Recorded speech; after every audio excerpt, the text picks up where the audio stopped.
Dacă ai trece pe lângă o casă bântuită, ai avea curajul să intri? Dar dacă ți-aș spune că cei care au făcut-o nu au mai fost niciodată la fel? București, strada General David Praporgescu. O clădire veche, acoperită de iederă, cu ferestre sparte și pereți crăpați.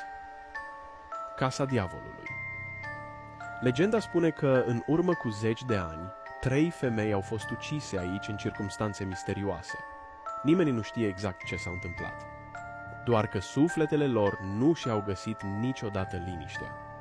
Într-o seară rece de toamnă, 3 prieteni, Matei, Andrei și Laura, au decis să intre. Pasionați de paranormal, căutau adrenalina. Doar 10 minute și plecăm, a zis Matei râzând. Dar imediat ce au pășit înăuntru, totul s-a schimbat. Un miros greu de mucegai, amestecat cu ceva dulceag. Un miros metalic, ca sângele uscat. Podeaua scârțâia sub fiecare pas. Dintr-o dată, telefonul Laurei a început să vibreze puternic. Niciun apel, niciun mesaj de la cineva cunoscut. Doar un text straniu. Nu trebuia să veniți. Matei a râs. Ce glumă proastă. Dar chiar atunci, bang! O ușă s-a trântit singură în spatele lor. Liniște. Doar respirațiile lor, sacadate. În lumina telefonului au văzut ceva zgâriat pe perete. Cifre. Nu, un număr. 666. Andrei a înghițit în secrele păutăți. Hai să plecăm. Dar exact în acel moment, din colțul camerei s-a auzit un sunet slab, ca un oftat. Andrei a aprins lanterna.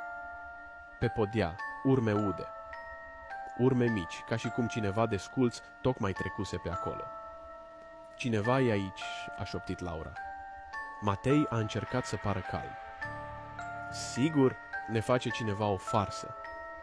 Dar atunci, umbra. În colțul camerei, o siluetă neagră, înaltă, fără față. Din locul unde ar fi trebuit să aibă ochii, 2 găuri negre păreau să-i atragă în ele. Apoi, șoaptele. Întâi abia audibile, apoi tot mai puternice. Rămâi, rămâi, rămâi cu noi. Laura a țipat. Au fugit spre scări. Dar fiecare ușă părea blocată. O forță nevăzută îi ținea prizonieri.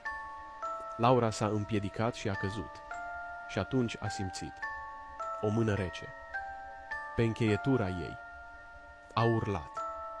Andrei și Matei au tras-o cu putere. În ultima clipă,